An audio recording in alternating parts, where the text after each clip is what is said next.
Hi everyone, it's me Jo, and today I'm bringing you a brand new tutorial. Now, I've been really absent on YouTube for the last 2 years when it comes to makeup. I really have only offered, I think, about 15 videos about makeup in nearly 2 years, 2 months. So I really thought it was about time to get back into the swing of things and doing some of my signature looks. Now, if you guys are new to my channel, you've not actually seen my back catalogue of work, you may have seen that I've been able to actually paint many of the girls from Drag Race. So we've done loads of stuff. We've done magazine covers, we've done magazine inserts, we've done album covers with all my makeup. So you may have seen my brows, you may have seen my contour style, which was something that I really brought to YouTube back in the day. So I really like to do makeup for the sake of makeup. I wore makeup every single day for my school life because it helped me just feel like more myself. I certainly don't consider myself a drag performer. I've never gone on a stage before in my life. I certainly have got a lot of vlogs on my channel about this, so if you're new to my stuff, check them out because I talk about my gender expression a lot. It's very different from drag, but drag is something that's been brought up around me. A lot of drag queens are my big brothers and sisters, and I have been in the heart of the drag community for nearly 14 years, since I was a baby, and I'm 26 now, so you can do the math. I love to do makeup, I love to do different kinds of makeup, and for me, when I do makeup, I always try and do something different to what the trends are. And I just wanted to bring like an updated version of me, like what people would think of when they think of the Mermaid Queen. And now she's a Baroness, so I'm actually allowed to say that because I'm kind of royalty, but she won. So I hope you guys enjoy this tutorial. It's just going to talk you through my favourite stuff that I like to do to my face, some product recommendations, and hopefully it will explain where I got the ideas from and you will take something from it. So let's go in with the tutorial today. Now, I've started off with my before, just with very lazy beard moments. So what I'm going to do with the tutorial today is start by covering my brows. Now, I've used glue stick, which I have a couple of tutorials on, and then I'm going to go back in with some Kevyn Aucoin Skin Divine Enhancer Sensual Wonder. Whatever it's called, I'll pop it in the description below. This product is very hefty, and I really appreciate the colour because it evens out my skin but also gives me enough coverage to do what I want to do with it. So then I'm going to go back in with some brown eyeshadows. I'm actually going to be using a matte to start with, and I try and angle the kind of brows in a way that kind of complements but is a little bit higher than when my brows would actually draw naturally on with my real eyebrows there. So just elevates the look a little bit, and what you can actually see is I'm trying to match up my symmetry by doing them step by step. Now, if you do struggle with symmetry, you can use a webcam actually on your computer. You can use the webcam as it sees you, so it will give you a true kind of image of yourself next to a reflection in a mirror. You can compare and contrast and get that matched up perfectly. So then I'm going to go back in with some more skin enhancer just to shape the basics of it. I kind of start off quite crudely until I find the right colour or shade or shape, and then I start to edge in the angles with all my makeup really. I'm now going to be going in with some gorgeous Skin Base by Illamasqua. Now, this product is actually a foundation, but I'm using colour 18 on me, and I love the silicone formula because it kind of sets like a foundation would, so it stays on, whereas a lot of brown gel eyeliners can be a little bit waterproof and a little bit too much, and I think sometimes cream eyeshadows can smudge. So it's a happy medium, but it's foundation. And what I'm doing is I'm drawing on a little bit more dramatically than I would for an everyday look. This is more of a hyper real digitized version, and it's kind of how I would remember the faces in Final Fantasy games, and my look's very much inspired by digital imagery, and that's the kind of effect I want to achieve. So I'm now going to be using the Skin Enhancer in a lighter shade, and I'm actually going to be swapping between MAC Full Coverage in W10, actually a Dermacolor cream, and just getting that kind of colour correction from the Dermacover. Then I'm going to go back in with that Skin Enhancer because it's kind of like a contrasting yellow undertone lighter, and just kind of mixing and matching, getting the right shades in the right places. I colour correct onto my eyes, obviously you don't need it in your brow bone, and I'll pop that all again in the description, but just really highlighting. And I'm cutting in the nose. I'm not actually cutting in the nose as thin as I normally would, because I think with this look I want it to look almost digitized from the front, so I guess we'll call it Digital Mermaid. Now I'm just blending this all out and kind of giving more of a seamless finish. How funny I sound like my friend McLean. Seamless. Now I'm going to be going in with the Shapeshifter palette by Urban Decay, which actually has this gorgeous shadowy brown in.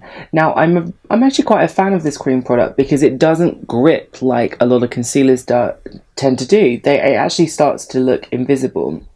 Now with the forehead, I'm actually going to go in now, and what I'm using is actually Dermacolor. Let's get all these dermas right. Now this is Dermablend foundation in their liquid, and I'm doing this out of habit really because I love the tone. You can use any kind of foundation that works with what you've got on. This one is just a great foundation and I like the colour of it, so I was being a little bit lazy with this. Normally I would keep it in keeping with the Kevyn Aucoin Skin Enhancer or whatever I've got on my base. So the way I'm kind of mapping out the face is I've got the kind of foundations in, now we're just enhancing that. And I always go back to those images of the Sims when the character skins are flat, because it gives you a lot of dimension understanding when you're comparing 2D to 3D. So with the powder, we're going to be using Dermacolor powder. This is going to set everything through, and I'm baking a little bit but not too much. So just to pause the video quickly, I wanted to share with you this amazing new product. It's actually Fixy, and Fixy is a genius product for everyone out there that's broken their pans of makeup. Fixy have developed this kind of box. It's almost like one of those gorgeous dolls where you take the big one out, the small one, and all that kind of jazz. It's very clever. You actually have a grinder, like a pestle and mortar at the base, and then on top you have a stamp. You have 9 actual basic palette pans, so you actually get a metallic palette with you, so you get the full kit. If you have a kind of product you want to repair or even mix your custom shades, maybe you have a product you love but it's the wrong shade for you, you can add a little bit of red in or whatnot. It's a genius product, and if you're in the US and you leave a comment below, we might be able to pick and send you one. So back to the tutorial. Now we're going to go back in and we're actually going to be using that product we've just repaired. Now this one is actually by Kryolan. So Kryolan is one of my favourite brands. It makes Dermacolor. It is a dual finish powder. You can use wet and dry, and the reason I wanted to show you how to repair it is because they're quite fragile, because you can use them wet.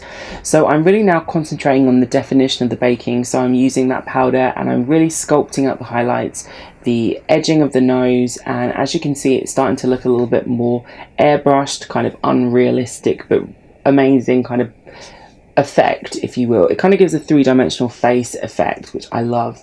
Now I've added some highlight to the cheeks from a NYX palette, and I've also gone in with a multi-use pencil I grabbed on eBay. This is actually going to be very, very useful to lay down the basics of the shadow, because I don't want the shadow to be very strong for this look, but I want to have something that's kind of there and kind of defines the eyelid and crease. So this is actually going to go straight through the socket line, if you will, but instead of connecting all the way down to my inner tear duct, I'm connecting it into the actual nose contour. Now this will just give a really kind of wide-eyed effect, which I love and I think is perfect for the look. So let's go now in with a brush just to blend that through, and everything kind of will come together as the shadows are laid on top, the same with the base. I'm very much into painterly skills and starting with almost a cream and then going in with a powder.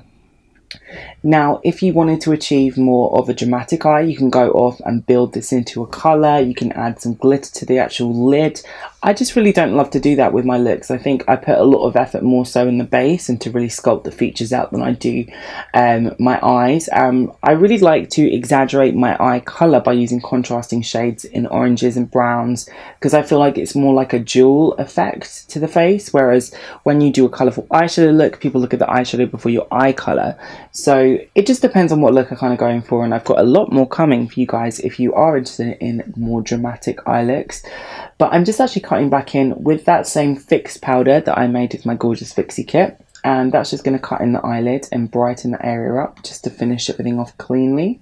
Then going into the brows and the brow bone, because that will then bring forward that look and just make everything look a little bit more kind of closed in, if you will. Now for the lips, I'm going to be using just this Kylie lip kit that I've recently got, and I'm going to be using this base colour, which I'm going to write in the description below. I'm still getting used to these new shades but I do love it because it's very similar to my natural lip colour. Now from then I'm going to be using just a lighter, fairer liquid lipstick, and this one has a little bit of plump to it because I've actually mixed it myself. Now I'm going to be using a NYX eyeliner. This is just a liquid pen, and you get a lot of control and precision with it. You can actually get a line that's very definite, that stays there. It's one of my faves, and as you can see, I'm just doing a classic eye for me. It's very simple, but it just gives a very cute finish. And what I tend to do is I tend to thicken towards the outside so it elevates where my eyes kind of look. Marilyn Monroe downturn, if you will. It kind of brings them up a little bit further and just gives that kind of finish to the lash, if you will. It makes the lashes look bolder as I've opened the eye. Now I love these little tricks, like adding some highlight just to the outside of the wing and to the inside of the eye, and I'm curling, and here we go. Adding some mascara. This is just by NYX again. They're stacked. I'm using a lot of their products to try at the moment, and that's pretty much our finished mermaid look. So this is the final look. Details, I guess you would say. I made this dress when I was invited to the front row of the De Laborio event in Fashion Week this year. So I literally made this. It was originally a backdrop I was going to use for my new YouTube videos, but it didn't work out like that. So I thought, let's make a fabulous dress. This is a human hair lace wig, custom coloured. It's very expensive bundles because I only really use human hair because I wear them in the day. So I think it's about $3 but we'll go with it. It's actually hand coloured and I paint on a lot of the pink, so it gives it more of an expensive feel than just being a pastel. This is a flower that my assistant sent to my sister who just had a baby, so I've stolen a flower. That's pretty much it. Find all the products in the description below and I really hope you enjoyed. Can't wait to bring you some more fabulous looks. Alright guys, thank you so much and I'll see you soon.